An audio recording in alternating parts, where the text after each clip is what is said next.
bring us in. Get it going. Good evening, everybody. Today is March 16th, 2018. This is episode 10 of Talk Story. I'm Brad Wells of Thank You Surfing. I'm Christian Dela Iglesia of First Surf Shop, as well as Division Wynwood. And who do we have? This handsome gentleman to our This left. handsome gentleman right here. Would you like to introduce yourself? Sure, I'm Lulo Sala, probably better known to everyone as Votograph. Louder. Yes, No one this can is hear Votograph you. here. Louder. No one could hear you louder. I'm just kidding. It was just a little hazing, you know.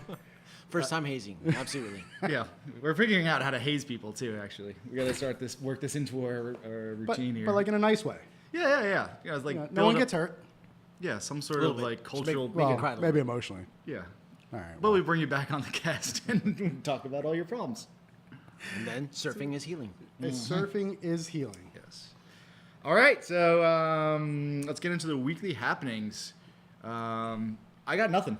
It's spring break. It's spring break in South Beach, and that is a happening. It's pretty nuts down here. Everyone's crowding the streets, crowding the beach, Right. enjoying themselves, carrying on and doing what spring breakers do. And one of the challenges that we see out there is it's every year is the litter. It's the trash. It's the stuff that gets left behind. And, That's true. you know, it's kind of ridiculous. Like you're kind of paddling around, you're just seeing bags and stuff like that out there. And you're Cups. just so many different things. And people are just bringing it to the shoreline. They're going in the water and they just have no care. And it's so weird. Yeah. It's so weird that we're surrounded by water and these people, most of them that are here, you know, whether they're traveling somewhere else, know what's right and wrong. Right. It's mob mentality, though. Right. So you gotta get all these people packed in an area, and like one person throws it down. And it's like, well, Right. they're doing it. I guess I'll do it. And Right, because there's that mentality that, oh, this is what I pay taxes for. I've heard that so many times, and you're just like, my God. so you pay taxes to be a slob. That's Epic. Good for you. You're winning at life. Or as Dimitri Martin said, the moment you're about to say, I pay your taxes, you're about to be an asshole. I like a good Dimitri. one. Dimitri, Yeah. that was a good one. Yeah. But as far as us, we over at Division in Wynwood. Before you get into that, Yes. the one thing on the litter thing, if everybody that watches this, that surfs, whoever, Austin, looking at you, buddy, Yep. brought this up. Just pick up a little trash. Be a good example. While you're in the water, you have, I mean, for guys, we have board shorts. We have pockets. It doesn't hurt you to go ahead and grab that bag, just wring it out, throw it in your pocket. It'll make you feel better. God, I've tied it off to my leash string and my leash, you know, and kind of a little extra drag. But you know what? If you're trying to stall for that barrel, helps you Even out. better yet, if you're like walking down the street to and from the beach or whatever, and you see something in the street, don't walk past it. Just pick it up, make a point of throwing it out, and being a good example, because people will see that people have pride in the neighborhood, Right. and it's way harder to be a jerk when you see a lot of people doing the right thing. Right. You're absolutely right. All three what of it's us here worth. have been involved in the local Surf Fighter Foundation chapter, and you Right. know we've seen that firsthand, and we've tried to do stuff about that firsthand. So we know everybody's out there having a good time when you come down for spring break, but just be a little cognizant that this is somebody else's home, and maybe take care of it a little better. Yeah, that's it. That's true. All right, back as to far the as weekly haps, haps. over at Division Wynwood, if you guys haven't already, please follow us at Division Wynwood. Nice plug. Yeah, you like that? Yeah, that's good.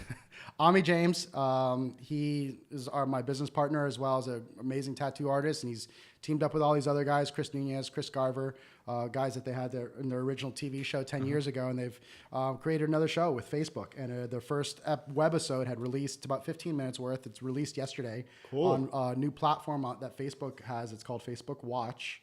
And you're able to kind of watch these 15-minute things of different types of shows. And so it's called The Tattoo Shop. If you have a chance, check it out. that It's out. pretty cool. You'll get to see what we filmed back in December. And so every Thursday for the next 8 weeks, we'll be premiering a new webisode. And then every Friday for the next 8 weeks, we'll be having Facebook Live out of the Division Shop, where we'll be having drinks and just random antics going on. And they'll be showing their mystery tattoo, which if you guys haven't seen that before, crazy it's concept. it's pretty much there's a couple different tattoos that are chosen, and you kind of sign yourself up to have any one of these tattoos put on you. You don't know what it's going to be, and you literally stick your arm or your leg through a hole, and you have no idea what's about to happen. And so Ami James will be hosting it, and it starts tonight at about 9 o'clock. If you're in the neighborhood, swing by. We start at about 8 o'clock. We'll have some drinks and some good times. So that's pretty much what we got going on. Fun fact: I actually shot Chris for a client a few years back. Did you? Yep. Super nice guy. I mean, just super nice guy. Very chill, super cooperative. And past that, I mean, hopefully we have some other weekly haps like waves happen. Yeah. So right into our next segment here, the report and the forecast. So reporting the last week, weird, really a weird week. Like we've talked about this whole Bermuda Triangle thing. Right. And it seemed like with this big swell that was coming through that, you know, maybe it shouldn't be that weird or hard to kind of forecast. What did you find? Mean the last? No, I'm talking about just this week. Oh, coming up this week. Got it. No. Just this little this past week. week. Yeah. We had What day are we in? Yeah. I don't even know. Friday. Sorry. Friday the 16th. There was the time warp that we went into for 6 or 7 days when there was groundswell at South Beach. That was kind of like when sharks confusing. feed, your eyes roll back. You don't know what's going on. Yeah, you just like wake up at the end of that and you're like, what happened? Sunburned. Right. Fatigued. My lip got busted. Yeah, everybody's. Yeah, but last week we had a couple of cold fronts come through, and we also had that low push off the mid-Atlantic. And super weird that the times that forecasters would have kind of expected the waves, Right. completely didn't show. At least not down here south. Right. And then the times, like, when was it? Tuesday or Wednesday? I was like, what? There shouldn't be waves. And I have no idea where that came from. The Palm Beaches were breaking pretty good, right? Yeah, well, Palm Beach got really good. Yeah, and then Tuesday. and then it was pretty much flat down here. Right. And then the next day, when there was no waves, pretty much like anywhere, all of a sudden, like a wave popped up down here. It wasn't on the buoys. There was nothing that I could find that would have indicated that there should be waves. And I look out the window, and lo and behold, I know. I got waves. some of it early in the morning, and there was just only a couple of us out there, and it was Super just so surprising. beautiful. And I was like punching myself in the face because I had to leave after an hour. I'm like, really? God, this is what. But you know what? This is what I feel like South Beach does. You know, you have that love affair with it, where it's just like you're like, you know, you can never leave her. I know what you mean. Yeah, I had meetings during those days, and I was like, oh no, the swell's getting better, the tide's getting better, and now I've got to leave. I know. And like, I live on the beach, I work on the beach, my meetings are usually on the beach, and I still really just caught some little leftovers. So it is fickle. It is the unicorn. Right. It is the Bermuda Triangle. The Bermuda Triangle. So what is that? What is in store for us next week? Anything? Looking like kind of a slow week for surf, at least down this way. Maybe looking at another cold front, like we started to realize we're kind of in a wintertime Right. pattern again, so that's good generally for us. As spring's upon us. Yeah, as spring break is upon us. But you know, as far as the atmosphere is concerned, are still very much in winter. Up in the Northeast, they're getting tons of snow still. Anything major change as far as patterns go? I mean, there was a major shift that allowed for us to have surf and these lows to come through. Is that staying pretty much? Yeah, I mean, there's a low that just pushed off, and it's going to be pushing all west wind. It's a little bit out of our window, and just not exactly the right setup. But looking forward to, you know, end of next week or so, we could see something else start to pop up. And if you're in Africa, you'll be getting some waves. Europe, Africa, or West Coast Africa, I should say, is really a good place to be. The Canaries, Azores, Morocco, all that is going to be real big coming up. But here, we got spring break. We've got summery kind of conditions probably going to take over for the next few days, and looking for another cold front maybe towards the end of next week. Killer. Sweet. Killer. I mean, that almost, what you had brought up in regards to work and that we couldn't, you know, I'm like freaking out. I have to get to work, and you're just like, oh, I got to within these realms. But then, like, I see what you're doing here. Right. You like that? I see it. I see it happening. And what's great about it, though, is like when you're out in the water and there's swell, and all of a sudden you look around and you're next to 300 of your closest friends, you're like, wait a minute. I got to go to work. What are you doing? This, my friends, is called a segue. This is bringing us into our next section. Smooth transition. Yeah, very smooth. I mean, gosh, this guy is like, I'm picking it up. He must be like taking like masterclass notes at night or something, watching this Velvety was so smooth. stuff. Wow. It's Aki. It's Aki's Okcast or Okcast or I don't even know. Oh yeah, he's a natural, that guy. Yeah, so this segment really is jobs for surfers. How is it possible that you could be out there on a Tuesday at 11 a.m. and there's 400 guys and girls all doing what you're doing, which is probably not their profession. Yeah, and it's one of those things. It's not me this week. Beautiful. I'm so thankful that wasn't my fault. Incredible.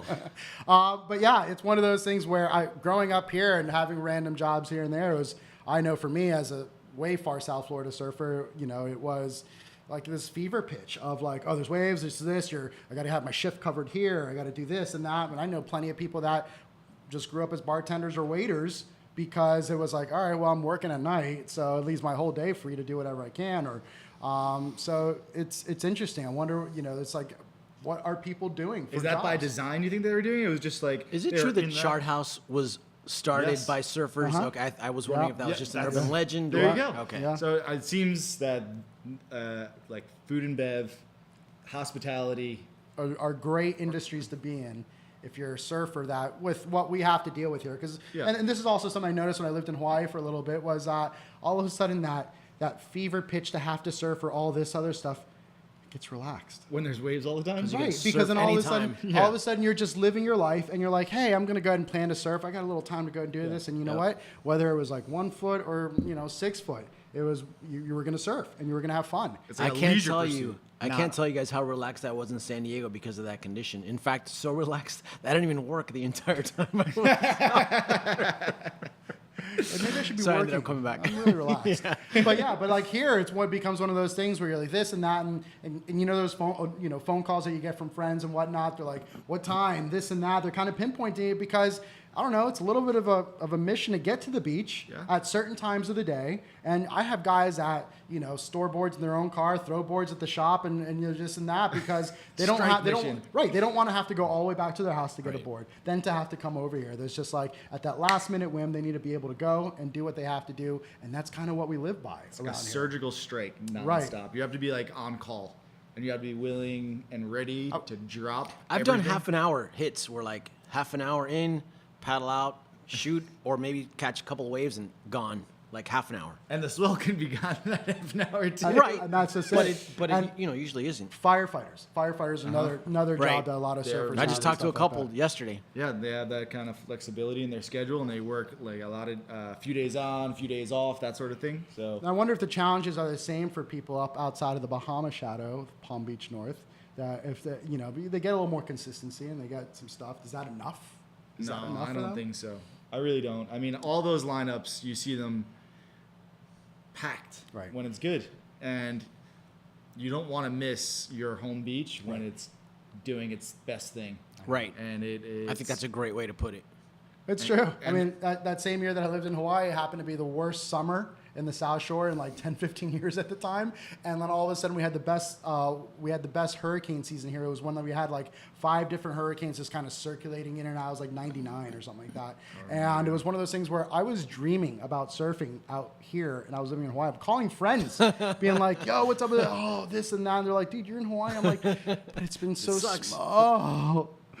But it's more so it's that like I want to surf my home break. Right. That's it. There's a definite fear of missing out. So I think some of the jobs are, the night jobs where you can work overnight shifts, or the jobs that offer flexibility of working like a bunch of days in a row and then having a bunch of time off. Right. So it's like, flight attendants.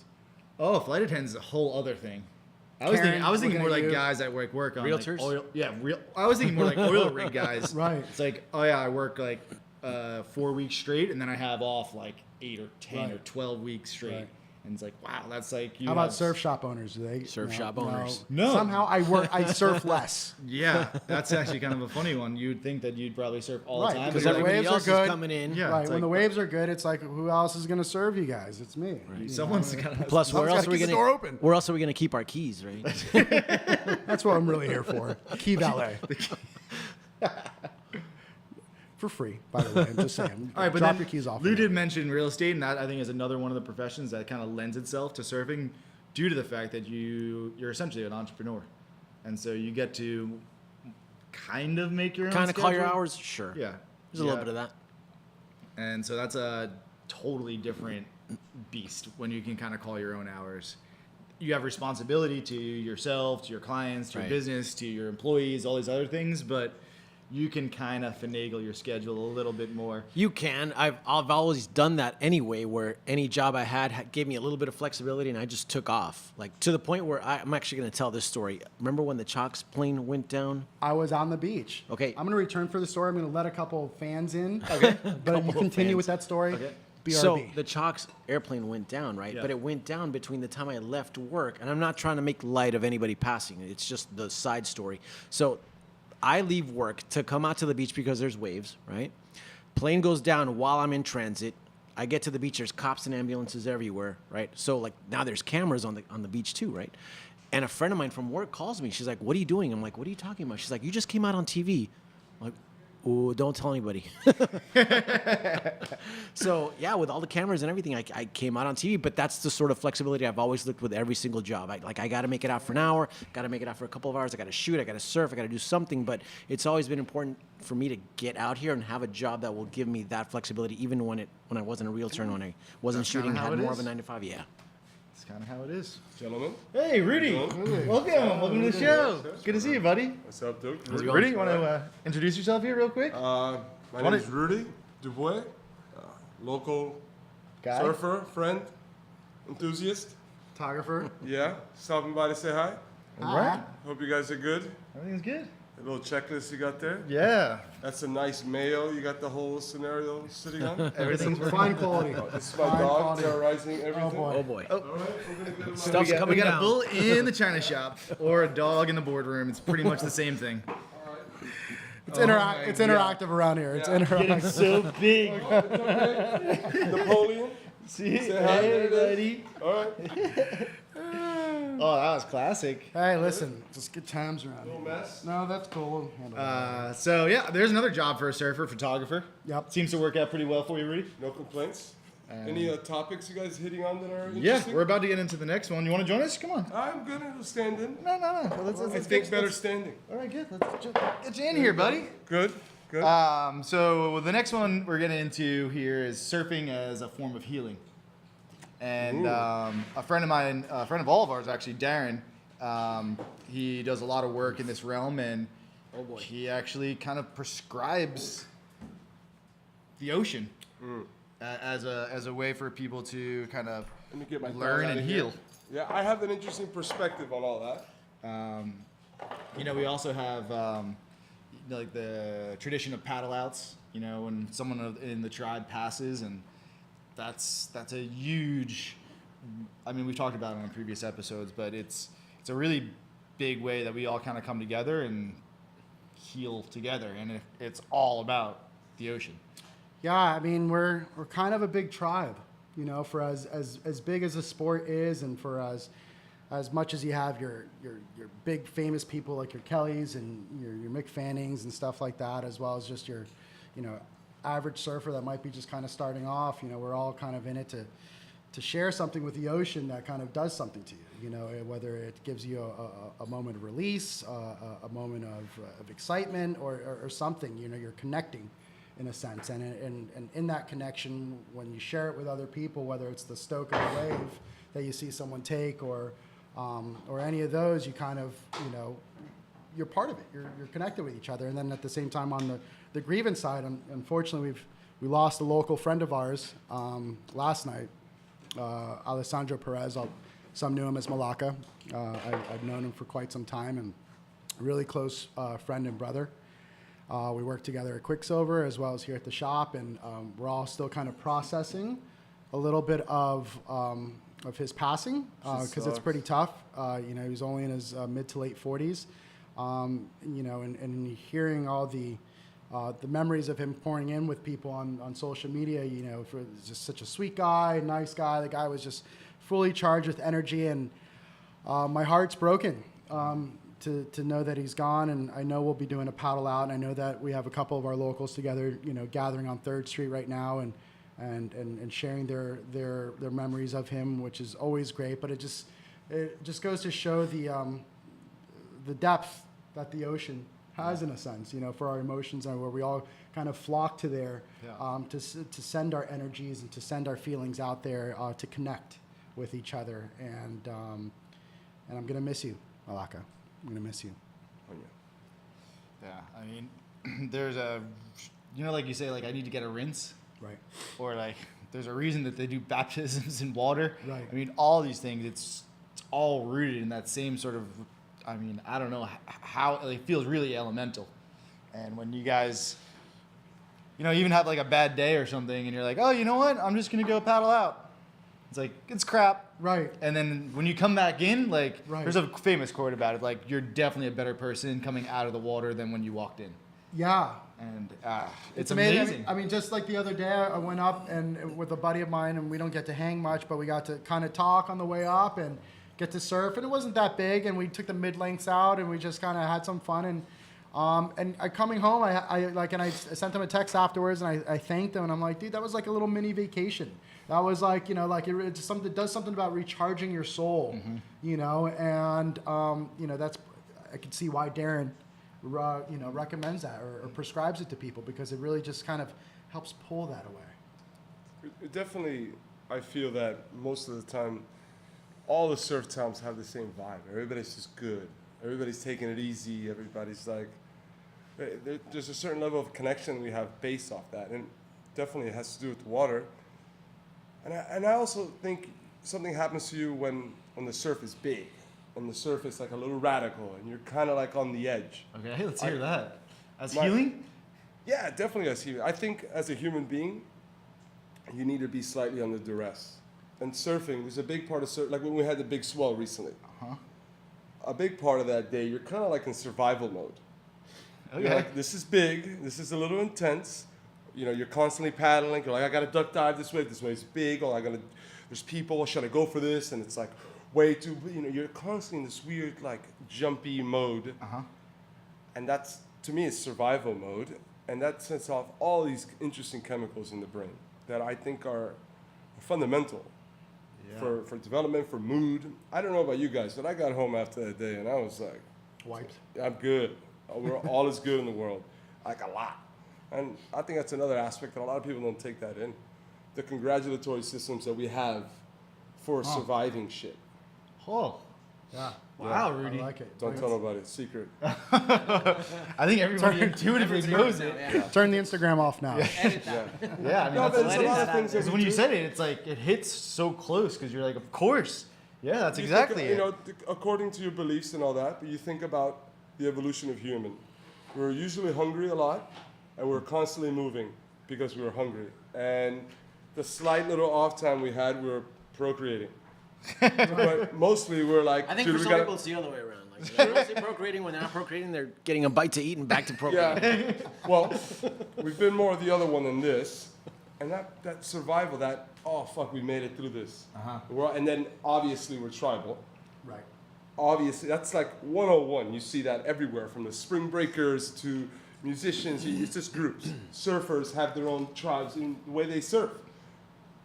The people hang out the way they just kind of cling to each other. I surf a certain way. I surf for classic. I surf vlogs, and they kind of naturally lend themselves to each other. I think it's animalistic.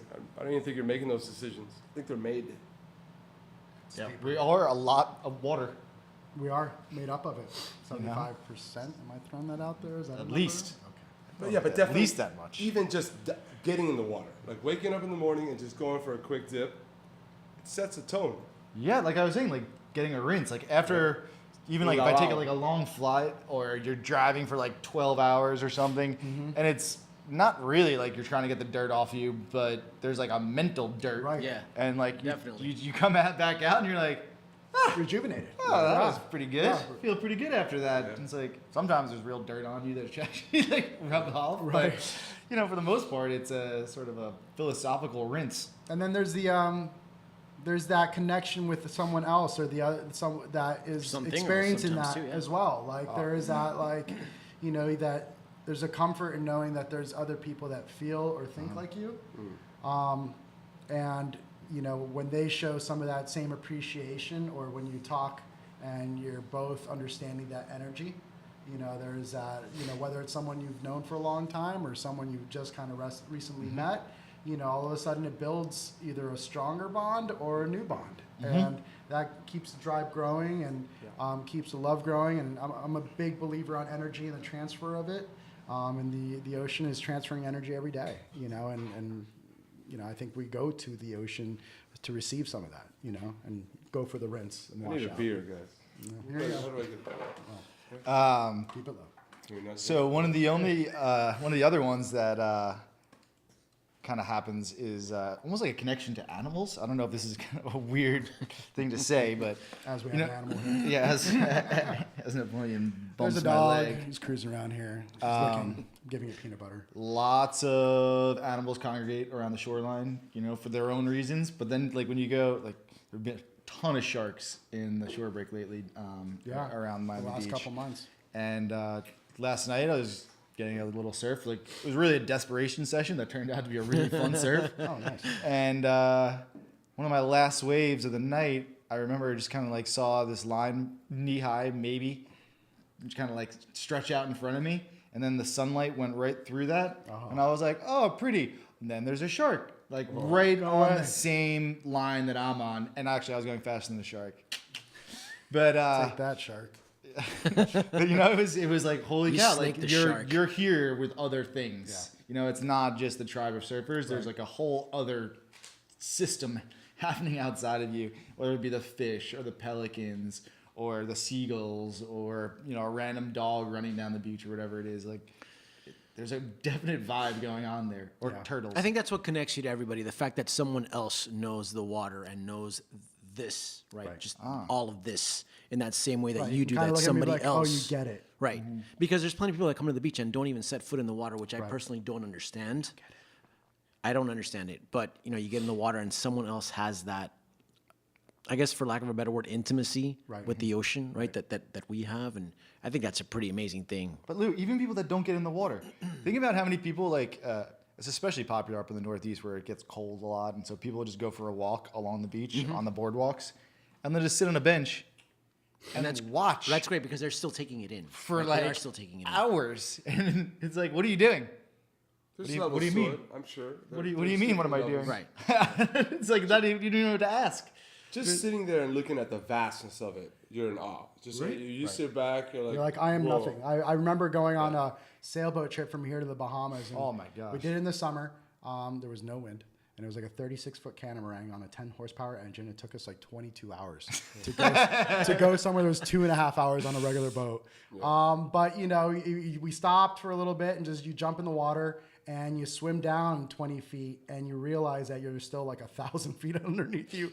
And you just kind of sit there and I would just float there and you look around and you realize how small we are in the whole grand scheme of things. And you're just like, look at this vastness, look at this, and it's such a humbling moment, and at the same time, it's an appreciative moment where you're just like, oh, I'm really just a speck in this world. And in the grand scheme of the circle of life, And it sort of makes you happy in a Right. weird way. Because you're a speck that's connecting with the environment, with that Right. facet of the environment in a a speck of bajillions of other specks that are all Absolutely. pulled the whole thing together, and it's really a weird phenomenon. And there's people doing like studies on this. Have you seen any of this stuff? There's been like research on like the pH and salinity and like chemical things that are actually maybe making these things occur.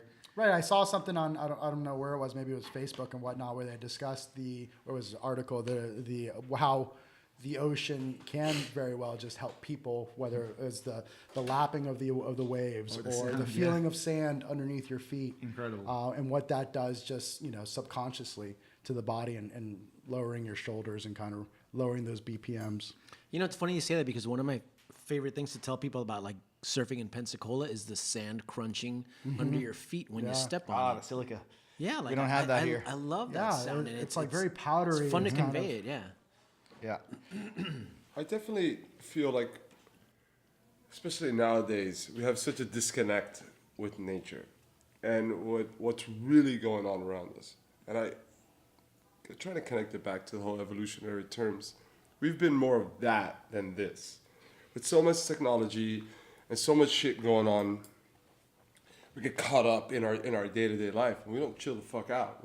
We curse here, right? Yeah, that's We cool. don't, Keep Earmuffs. We filth and Florida. Just every now because and then. Rudy says it, kids, doesn't mean that you should say it. yeah, I feel like Earmuffs. there's a disconnect. And you can see people, usually somebody hasn't been to the ocean in a while, and you bring them, and they're like, wow, why don't I do this more often? Right? Like it's very primitive, man. Like, you going next to a mountain, just looking at a mountain, you're like, what the fuck is this? This is insane. Or a long drive. Or Anything in nature, you're right. you get caught into that day-to-day fucking mundane, I gotta the bills and rent and work. I got to restructure the portfolio, and you forget.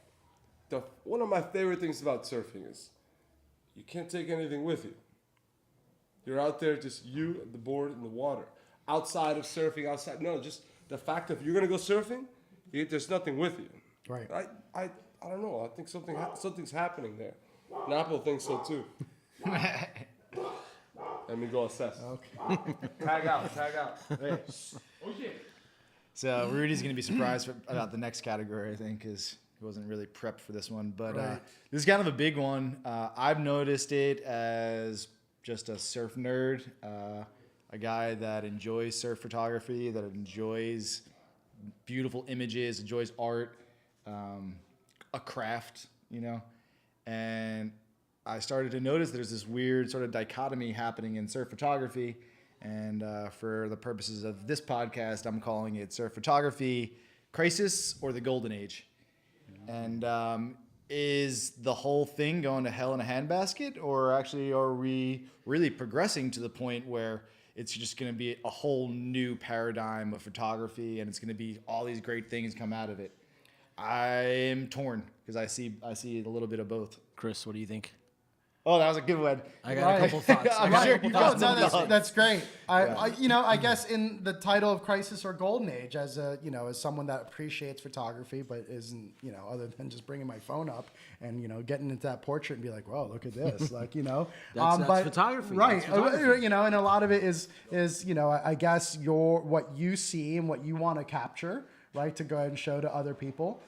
So in a sense, some of the things that we have like phones allows just the average Joe to maybe kind of explore some of the creativity that they wouldn't be able to get into unless they spent a lot of money on equipment and whatnot. And that is a testament to how far we've come along, I guess, with technology versus, photographers or people that have been doing this for a long time, and whether it was from film and then went into digital and everything else and all the work that's involved in the process of, I could imagine that there's got to be, a little bit of uneasiness for photographers who've been doing it for a long time that might be adapting and changing as well. But, like any job, right, or anything else, there's like the dues that you're put into, right? When you come into, you're at the bottom of the totem pole, you work your way up and you kind of get those notches in the belts along the way. And sometimes it might seem like that people are able to kind of just skip a lot of maybe basic steps. Sometimes I kind of relate it to like stand-up surfing. There's a lot of guys that are on SUPs, they understand how to paddleboard, and they get out to lineup, they're like, I'd like to catch a wave, but they've kind of maybe never surfed, and they've skipped one of the most important parts, which is learning how to catch the wave and getting to your feet, which is one of the hardest parts of surfing. Right. And so these guys not understanding that put themselves as well as other people in a dangerous situation. But how that refers back to photography is that, Lou, I mean, what are your impressions on what it was like to where we're at now, and are we in a crisis or are we? Honestly, I haven't given this too much thought. When I saw the title on the page, that's why I didn't tell you. Now I started thinking about it. But you know what? Look at that. Yeah. I know a guy.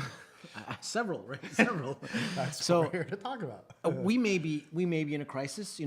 What little thought I've given it, but I think that's good because that sort of puts you under the under the thumb. It puts some pressure on you, and if you're really creative, if you really have an eye, actually, I want to bring Alex in here. Alex, where are you at? Montero. Alex. And just for maybe the layman out there and understanding what you mean by crisis. Like what a crisis in a sense, like. Well, there's a gazillion photographers out there, right? So like you're either reinventing yourself, you're pushing your craft, you're pushing your art, you're pushing this discipline that you've chosen to Great pursue. photographer here. Or, master, you're just doing the same old thing, and that's fine. Listen, like I said, I've never given much thought to this because I'm not here competing with anybody. I'm not here to impress anybody. I'm kind of like the Joker. I just do. I just do. I mean, right? I mean, like, you do, right? So, like, I shoot. On this subject. I shoot like the average guy. I shoot like like the best guys out here. I'll shoot everybody. It doesn't make for a great photo sometimes, but that guy gets stoked when he sees that image of himself. So, like I said, we may be in crisis, but I think that's just going to push on to the next. The next paradigm. And is there? Let me just to do an intro to Alex. Here real quick. Which, by the way, Alex has not been up. shooting very long, And my boy here has like an amazing eye. I want everybody Yes. to know that. I want Alex everybody to follow Montero. him on Instagram At Many Many Beaches. He's a old school. that intro? He's an old school local from here. And not just saying local like they've been here 15, 20 years. Like this guy Lifelong. grew up here south of 5th when it was hood back in the day, and he's seen so much along the ways. And to see him get into a craft like that and the excitement that it brings out of him, and that he just has such a good eye in general. Like some of the stuff that he's been doing, like these portraits of certain people, it has nothing to do even with sport or surfing. Right. Just captivating, right? Because and again, I speak from a relatively layman terms of or point of view where I just put my phone out for pictures. But some of the stuff he takes really kind of makes me sit there and I look at it and I kind of and it stirs a mood. And I feel like that's what photography is supposed to do. It's supposed to either both capture a mood as well as stir it. So I keep That's I keep the trying to golden talk age him part of into it. like exhibiting because he's got a very clear voice. He doesn't want to admit it, or maybe he doesn't see it himself. He's got a very clear voice, and the work is amazing already, man. Right, and he's just starting off. Yes, he's just starting off. That's the amazing part. Rudy, I'm sorry. Got the phone. I'm good. Man down. Catch that? Yeah, I'm super psyched to see anybody just producing and creating. And I think Darwin said it best. It's not the strongest. It's not the fastest. It's not even the smartest. It's the one who can adapt the best in any field. Photography is just a self-expression. If you can't adapt, you're off. If you can't go from film to digital, you're off. If you can't make it film in the digital era, you're off. If you can't shoot digital, if you can't shoot, you're off. That's how I view any type of creative left expression. There's no excuses. They're all Instagram photographer. There's room for everybody. There's room for in any type of field, surfing, fashion, photography, any type of expression. You just have to put energy into yourself and cultivate your own personal momentum. That's People it. make mistakes and try to, oh, I need to do this to get recognized, or I need to mimic that. You don't have to do fucking anything. You just have to be yourself. And I think that's the hardest part, from my It is perspective. because a lot of people are afraid of making mistakes, but when you're making the mistakes, that's when you're pushing. Right. But if you don't make mistakes, you're not doing anything. You're just caught. That's it. And I believe, through my perspective, and I tell you this quite often, if you emphasize and figuring out what affects you, that translates. If you start doing what you think is expected, there's no essence in the image, and there's no essence. Forget about Or the image in anything. In anything. That's it. If you're gonna surf and you're not present and you're not trying to figure out how the ocean affects you, it's gonna show. If you're building cars and you don't, it's gonna show. If you're trying to do what anybody else does, the best thing you'll get out of it is money if you just copy what other people do. And at the end, like, what the fuck, I need to sign up for that. That's just my money-making 2 thing. cents on the So, whole I mean, creative process. So, I mean, does it seem like then, in regards to competition, so many photographers out there, that the competition is just what? See, within yourself? He makes a face at Right, competition. well, There within is no yourself. Me within personally, yourself, Rudy- it's a challenge. And I get, granted, it's like anything else. There's probably a bunch of different perspectives and ways that people approach this. But is there that again that side of like, oh my God, there's so many photographers. I've got to go ahead and get this thing. I've got to, that you fabricate a scene or fabricate a look. I don't know how Rudy feels about this, but I'll tell everybody out there this. You know what? Get a camera. Start shooting. I don't mind the competition because if I'm just going to stagnate and not do anything new, you deserve to take me, to Sure. overtake I've me. always thought competition is great. It keeps me on my toes, keeps me fresh, keeps me hunting. Absolutely. If I sat down and thought about how many new photographers are getting created every day, I wouldn't shoot. I'd be overwhelmed. Right. That's debilitating. I think those are like super negative thoughts. The best thing you could do is there's only one Rudy. There's only one Brad.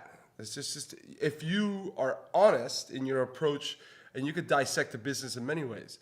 All right, you want to shoot surfing? What type of surfing? If you just shoot surfing like surfing, you're never going to develop a niche. If you say, well, I like very classic surfing, because you're an honest class, I'm going to follow brands that lend themselves to that style of surfing.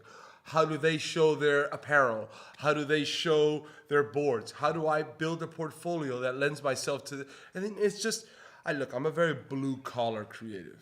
Like there's no, woo-woo. I wake up every day and It's I funny, go to I town. said this just yesterday. Every day. And in that process, it's like a process of elimination in the creative. You're like, I don't want to ever do this no more. But I need to pay my bills this month. Hopefully next month I don't have to go here. And with your work, at the beginning, you got to shoot shit. And I told you, like, whenever everybody asks me, like, go out there, like you said, grab a camera and shoot photos. And then process of elimination. So little by little, you're like, this is cool, but I'm not this guy no more. And this is cool, but you want to know what? We're going to do this now. And little by little, you're going to start deleting the images and honing and constantly working that shit. But it's an everyday struggle. It's not like, hey, you're in Miami. I could tell you the fashion industry is not here. But if you want to shoot weddings, you're going to corner the market. You're going to kill it. Or you're not going to kill it shooting surf photos here. There's no surf. So forget about that. You're not going to be a famous surf photographer in Miami. You want to shoot fashion? You got to go to London. You got to go to Milan. You got to go to Paris, New York. Or, you know, it's just the reality of certain scenarios. If you're close-minded and you don't see that, well, you're not going to excel. It's just that in any industry, you have to be super realistic and acknowledge the pros and cons of the city you're in, the momentum you're creating. Be realistic. You have to be very realistic. Just super honest. You could be emotional and you can lend yourself to your work, but I think you have to pull yourself apart in any industry and look at it as an observer and say, hey, this is going to translate here, or you might be an amazing photographer, but they're just not going to get it because the people, the culture in that city doesn't resonate to what you're producing. I think you touched base on a really cool thing. I'm not good at public speaking or anything like that. Well, it's just us. None of us are. But that's a really cool point that you made, Rudy. When I put stuff out there, I put it because it's cool to me. And if people like it, that's awesome. And if they don't like it, that's fine. And it's a freeing thing to be able to put out something that you like, because I have a job. I don't depend on photography, but it's an outlet to be creative and just put what you like out there, you know. And I was finally able to get a camera. And I remember when I first started out, I was like, hey, you know, what camera do you use? And I was thinking about getting a Sony. He had a Sony. And we talked some things, and I did my research, you know, before I bought my camera, because it's, you know, it's an investment, right? Sure. It's like, do I buy a camera? Do I buy a longboard or a surfboard? You know, and I wanted to get a camera, something I've been wanting to do for years, and finally pulled the trigger. This guy in California, his name is George Salas. He's an amazing photographer, local surfer out here. Is kind of the guy that I talk to for, you know, suggestions, and he's really good because he doesn't want another George Salas. You know, he's just he lets you be creative, you know, and he's a good guy to talk to. And I like, you know, talking to Lou, and I like to talk to Rudy because, you know, they're real photographers. And like I said, it's really freeing being able to put what you like, and it's cool to see that you know what you like sometimes other people like, you know, and that's fine. Yeah. What are some of the challenges coming into this relatively, you know, a little green and new and stuff like you that? know what- That what- you're coming into it that you're just saying, holy F. That is, You know, at first it was overwhelming, like all the like learning the camera, but you know, if you really like something, you're gonna do the research, you're gonna look into it, and you're gonna learn the camera. That's easy stuff, I think. One of the best suggestions that I can give to anybody that's going out there shooting is you just gotta shoot and take a bunch of photos, but just don't snap. Look what's in front of you. Look in the foreground. Look in the background. Do you see Do you see something that's interesting to you, and that might create a good picture? You know, maybe not. You know, might get a good. You just got to keep shooting. You got to shoot. The more you shoot, and then you start looking through the photos, you're gonna start seeing things. You know, people ask always, what camera do you use? What lens do you use? But they don't ask the questions that are so simple and fundamental as what makes a good photo. What makes a good photo is composition, story. You know, and people overlook everything. They think that they're gonna take amazing photos by buying an expensive camera. And go ahead, buy an expensive camera. Buy a $20,000 camera, and if you don't know those fundamentals and those basics, it's not a good recipe for a good photo. Here, I want to be a little bit of the devil's advocate in what you were saying. We're all Lou, have you've been opinions. shooting for a long time. We should have Yeah, I started shooting before. I'm a late bloomer with technology, and I started shooting before I even had a computer. I say I was lucky. My teens, I started playing around with cameras. I'm 33 now, and I created personal momentum before any instant gratification, where I knew what affected me before anybody told me this was cool. And I think there's a loss in all genres, not just photography, but since we're talking about photography, I'm sure you knew what affected you before anybody liked a photo, if that makes any sense. Absolutely. And there's something to be said about that. Like, That's hard for me to understand. I know who I am, and I know what affects me, and I'm very honest in that. I give zero fucks what anybody likes or dislikes, though I navigate that because that's the industry that I must be in. The only way people are going to receive, that's the medium that people are receiving and getting affected by Guys, right one now. more time. This is Oh Renee. my We got God. some photographers in the house today. Like, really? Alias is here. Look at that. Oh my God. How's it going? Good and you? There it is. Full house, gentlemen. So, You know what? Renee and Jonathan also are here. Sorry for screaming. So I was just How many? Are we coming up on an hour here yet, Caleb? We got about 47 minutes. All right. I was just touching on the subject on how important it is to have cultivated some personal momentum before any social media gratification. Does that make any sense? Yeah, absolutely. It does. I think something I see right now as a reoccurring theme. People are looking for that validation that they're doing something right, and you lose character there. The struggle is so important. The self-struggle. You being like, is this right? Am I really affected by this? Is this something that is this really a photo that I genuinely stand behind? Well, They don't do that. The problem is that you're not having Come close. constructive criticism coming in from people who are actually looking at it and be like, well, I think you need to focus on this, not so much like you said, the Wait, we gratification. get an introduction first? You just- Oh, sorry. Hey, I'm Rene Gomez. How you doing? Born and raised here in Miami. I live in LA. Photographer based out of. Instagram. Yeah. What's your My Instagram is at /dog. Pan con pata. Pan con pat. So yeah, I grew up out here in Miami. Started off shooting surfing and then moved on to the commercial world. And yeah, it's an interesting aspect of where this forum has gone and where it's taking place. You know, yeah, everyone looks for instant gratification. They don't think about, well, is this good or not? And there's a lot of stuff that's not good out there, unfortunately. And then there's guys who are really busting their ass and they're not getting the validation that they need. Let me give you some criticism on that. From the entrepreneur world, it's really important to figure out what works and what doesn't work Very much so. quickly, as cheaply as possible. Yeah. It's got a term called fail fast. I want to screw up now. Not in like a week or not in 10 days or not in 2 weeks or a month or 2 years from now. If my idea is bad or my work is bad, I want to know as quickly as possible.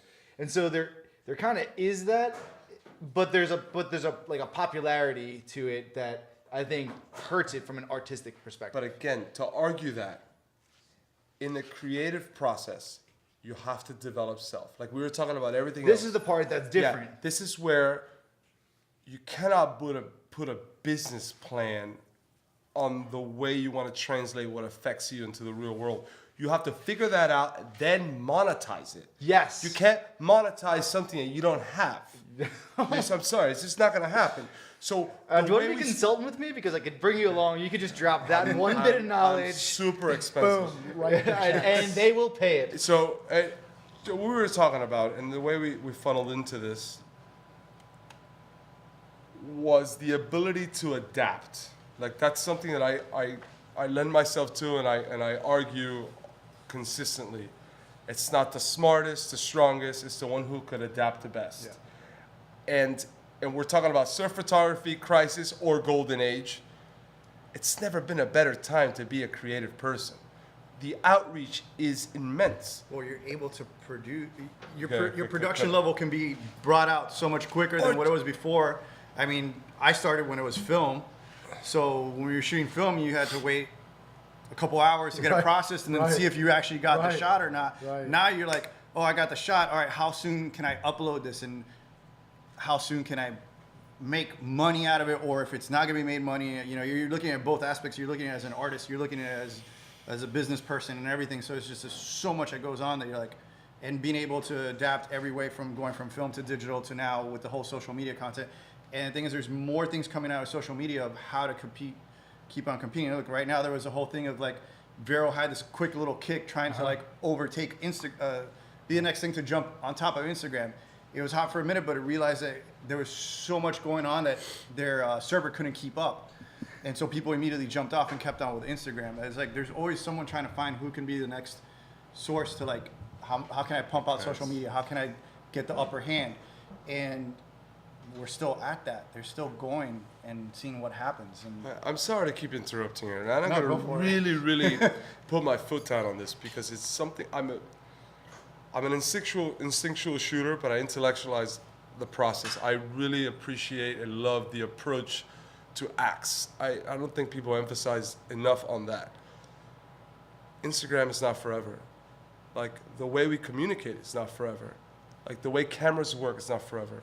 If you don't adapt, you're done. You're gonna fall behind, and you just have to adapt. Whatever what are the medium. things that say standard? Because where's Alex? A good image. That's what stays right, there. that's what he asked. That's it. That's what he asked That's before. it. He said, "Well, that's not the question. Is what camera? The question isn't what no matter technology what or how it did you is. get out there. it's not the It's camera. what It's fun- story? and What's it's funny. composition? What There- fundamentals? There's so many times people are like, oh, what camera? It's like, it's not the camera, it's the person, it's the Yeah. the eye you have. Right. You can shoot with any camera, and you're gonna if you got the eye, you're gonna find what you want. Right. You know what I mean? No matter how it's captured, you're the one who's creating the content. You're the one who's the artist and looking for what you want.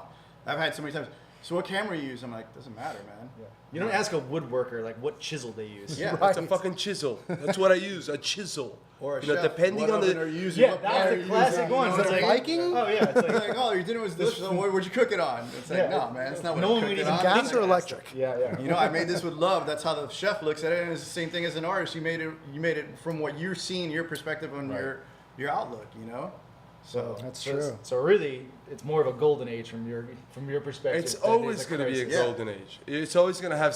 I'm sure, in the '80s, people were complaining about certain things. In the '90s, people were complaining about certain things. there's always And something. there's always going to be something. But yes, there is a saturated market.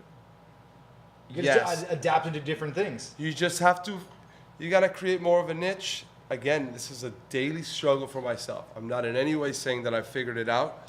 I don't think you ever figured it out.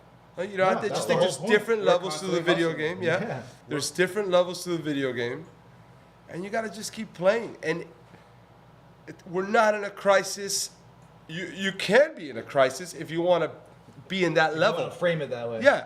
Or you say, whoa, let me restructure, reevaluate, and fucking attack. That's what I think everyone here. And then I got this idea Like you basically do from all the talking time. from lots of With your photographers. shops, dude. You do that. I hear you tell me, like, you want to know what? This is not working. You look at it as an observer. You reevaluate. You don't fucking, oh, I don't know. I don't feel good. I don't give a fuck. Yeah. We're going to make this thing happen. Because there's nothing else. Right. The No same other thing option. with any type of situation. Right. We're going to figure this out. And and you come in here, it's unique to you guys. It's unique to you. Right. You're involved. Right. And I just, that's it. But, and I think, again, if we can translate it to the store, I think that's kind of what gives that feeling off to people that come here, whether Yeah. there's people that we know or there are people that we don't know that come from different parts of the world. Whatever it is that Mark and I did to this place as far as giving it its love translates. And Yeah. people feel that when they come here. And that is just our craft and how we merchandise the product, how we host people when they walk in here. It feels like you're coming home. Like, look, Right. I come home multiple times a year. Every time I come in, it's like, I haven't missed a beat. I still see you guys say what's up, and like, hey, it's like, oh, I'm still home. Right. You know what I mean? You have that home feeling when you come here. It's like cheers. exactly. Speaking about cheers. Hey there, Nomi. But there is that familiarity, that picture, I mean, and it almost seems like that is what you're trying to do is connect with someone. Not maybe trying. You're doing whatever you feel, and when people connect to it the way that they do, that is that pat on the back or that like, okay, well, And over time, you're not going to connect the same way, so you got to adapt. and you're not necessarily doing it because you know That's because it, you're right? doing it because you Have you want people to summarized connect it? to Yeah, I think it's adapt. in everything. It's Adapt not or the die. smartest. It's not the strong. It's not what I tell myself regularly. And I think people don't emphasize enough on honesty. You gotta be honest with what you're producing and stand by it in order to build off that. If you don't have that type of, this is all right, this is not me forever. This is me right now. How do I make? And that's this where better? that learning the struggle, Yeah. I think, is really important. People don't struggle If nowadays. you don't go through that, That's it's kinda the hard to- crisis part of it, where if you're, I read this great article, and this is not verbatim, but with the new generation, a big scenario, what happens is they're not pouring themselves into their craft. It's very on the outside. It's like you can go to school, you get a degree, and you get into a job, and you're there 5 months, and you're like, I don't like my job. You've been there 5 fucking months, buddy. What are you doing? Or I don't like photography in 5 months. Like, It's they a want fly by night. They need to know now. Yeah, they want to It's a know. fly by Who, night. They're like they don't want to put the time in to see where it's gonna go. They're like, if I don't have instant, like immediately, like Gratification. success. If I don't have success immediately, then why am I gonna continue doing that's this? And the it's key. like I've I been mean, at is it that a testament to the society that we're living in nowadays Yeah, when I you're mean, having I all mean- these instant gratifications? I've been Yeah. shooting since I was 16. I'm 41 now, and I've still been in the business, still grinding away. I'm like, I went from started shooting surfing, was a photo assistant, commercial advertising, and I went on my own. And it's just I've kept on. There's guys like George Salas, like Alex was saying too. We've all been through it, and we still keep on pushing. It's a business that keeps on moving. And like Rudy said too, you got to evolve. You got to keep going, because if not, you're gonna you run get- over. Yeah, you get run over. that's a good part. And there's But that's that should be the good part. yeah. Can I ask an off-camera question? off We camera have a question. question coming in. Off-camera question. We have an off-camera question. So what do you guys think about the fact that, yes, in a certain way you can look at this and say, people aren't pouring their heart and soul into something, so they're not doing it the way we did it. However, they're able to make a living, whether they're dwelling in a van or living out of Airbnbs and travel the world and not have to go the same route that the majority of people do. We didn't do that necessarily because all of us seem to have gone a little bit of a different path. But now the fact that you can actually make a living in a little bit more of a fun, independent, bohemian, relaxed way. Paying the dues. Well, Well, you can do What- that at least. and- What's your question, Jonathan? So I want to hear your perspective because I heard a lot of like, oh, this isn't good, this isn't good, this isn't good. But what about the good side of the No. fact that a lot of these people have to be funneled into shitty jobs? No, I like Jonathan, exactly- ask that question into the microphone, please. Okay, now that you can hear me, hi, Jonathan Valerius, off camera.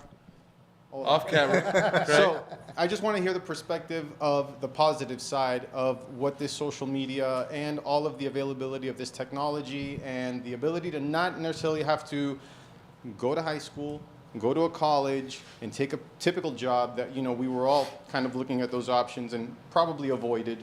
So what do you guys think about that aspect of it? The positive part of all these people growing up, seeing possibilities that we didn't have readily accessible. I can lay into that thick. We're gonna just skim it. I said it was the golden age, and I elaborated how I feel that I'm involved with nowadays, and the fact that I was able to build momentum prior. I think I have an edge towards my personal avenue. I think we live in the best times ever. The fact that you could do whatever you want, however you want, that a photographer doesn't have to be singular. There is no A, B, no. You could be a totally Instagram, social media based photographer. You could be this. Everything is obtainable. Yeah, that's the And- big part. And I think It's in everyone's hands. The technology is Yeah. cheap enough and Oh. ubiquitous enough that And that's great. That gives more avenues to touch on. I could be Rudy in different places as much as I want. It's just not like, oh, I can't. If I like something, I'll build personal momentum in what I like. The same thing with anybody else. If somebody wants to live in a van and take photos of their life in their van, and they do it somewhat creatively, they gain a following. The following cultivates views and likes. They could reach out to brands, be like, hey, listen, look at all the following. Whatever your plan is. What if they live in the van down by the river? Well, if the river emits interesting lighting and things happen by the river, at least where I've been around it, you could do something. if you believe in what you're doing, That's the and positive spin. and Yeah, you're yeah, honest, and no, but if you believe in what you're doing, and you're honest about it, it's gonna be unique. There's only one you. There's only one you, and if you build that personal momentum within that, it's just your golden age. Yeah, so it's you, Golden cheaper, age. more available, easier to Less spread. people to deal with. I mean, Well, it's more efficient now. super efficient. That's a great way to It's put more it. efficient It's because good to you have gotta- success and momentum, even if you're a photographer that never paid his dues, did it only for instant gratification, got a bunch of brands sending you their stuff, and you're doing great with that. That's cool, right? More power to them, right? I agree. Yeah. Because I was hearing a lot of like negativity towards it, and I get it because we had to pay our dues differently. But I'm pretty stoked to see a 21-year-old couple driving around making money based on their Instagram. I think it's amazing. It's much better than those two people unhappy after school, take them a month off, going into college and going into a shitty job, in my opinion. I think it's inspiring for them. Yeah. So then that way, I think it definitely is more the golden age than it is the crisis. If you can do it right, yeah. Yeah. And like, not be pissed off like, oh, I got this shitty job. I'm like, why am I doing this? Like, Yeah, and if you do I have, mean- if you have to take that shitty job, look, a lot of people's situations don't allow themselves to like go get a van and like try to become some sort of Instagram model generate. No, it's like that's not really in reach for some people. But if you do have to, and just go work whatever job, make some bucks like working at a gas station or a deli or supermarket or whatever, and then you can shoot amazing photos with the same thing you have in your pocket to like get your job, which is a phone, which everybody has. I mean, Well, like it's start funny. that way. It's funny what I've had clients ask me for lately because I've jumped on jobs for like big companies and they're like, hey, we want you to do some social media stuff for us, like do boomerangs and stuff Social like media. that. And I'm like, all right, cool. I'm like, it's what it is now. And I'm like, I ain't gonna say no to it because at the end of the day, they're paying, they're making money, and I'm getting And to you're do, adapting. and I'm adapting. And I'm getting to do what I like, which is at the end of the day, photography is just a different venue. I mean, a different format that we're doing of photography. You know, like it's weird, but you're like, okay, this is what we're going to now these days. You know, there's so many different outlets of it, so you got to keep going. If not, then That's it. You're gonna be without work. You're gonna be like, oh, great. Now and what it's do I going to do? be that 22-year-old couple that's traveling around in a van that got the job instead of you. Yeah. Maybe we all need to get jobs and 22-year-old spouses. Vans. I mean, for what it sounds like, it's just about explore and explore as much as you can and adapt and change. And I mean, that is only the only constant is change. that's it. I mean, and if you don't do something, you already know what the result is, right? Nothing. So, you know, be bold, be brave, be badass. Go out there and fucking just Do sorry, I just dropped a Rudy bomb. My bad. You can do it. Let's tie all these things back together. So you want to be a job for a surfer? You can be a surf photographer. You can be a photographer. You can get really bummed out and pissed that you didn't adapt fast enough, didn't make enough money, and then you can rinse off in the ocean and then heal the whole thing. So I mean, all these little topics today kind of oddly came and coalesced together. It's a strange thing. What's stranger is that all just came up 5 minutes before we came online. Yeah. Well, actually, Thank you for letting me drop in. Yeah. I just flew in today and just Yeah, like yeah. having to walk into this whole situation. But these are the organics that we appreciate and that we love. This is And- talking stories. right, and in a sense, it's kind of what people have kind of appreciated out there as well and told us about that. It's just like I've had people be like, "Dude, I've commented alongside with you guys. I know you guys can't hear me, but I'm talking to you guys at the same time." I'm like, "That's kind of cool." You know, I think people are it's- learning things. right, which is and super cool.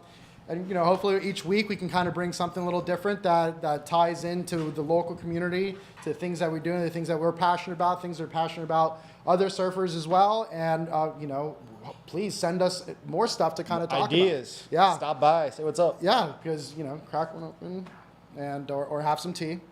Chris, Bradley, episode 10 in the books. we want to thank everybody that was here. Yeah. All you guys for stopping in. Caleb for just making it all happen with the AV. You're the man. Appreciate it. We look super pretty today because Lou actually brought in some lighting, which was made this whole thing a little bit better. Free advertising. Yeah. Free advertising. Just put it out there. I have a smaller space across my nose if anybody would like that. Thanks for joining. We'll catch you guys next time. Shoots. Adios.